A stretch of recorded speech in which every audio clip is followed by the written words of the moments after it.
আশ্বিনের শারদ প্রাতে। পশ্চিমবঙ্গের প্রধান উৎসব দুর্গাপূজা।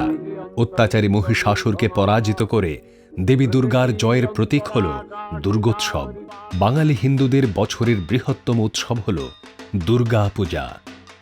দেবী দুর্গার মহিষাসুরকে বধ করার সুসজ্জিত মূর্তি মৃৎশিল্পীরা সাধারণত মাটি দিয়ে তৈরি করেন।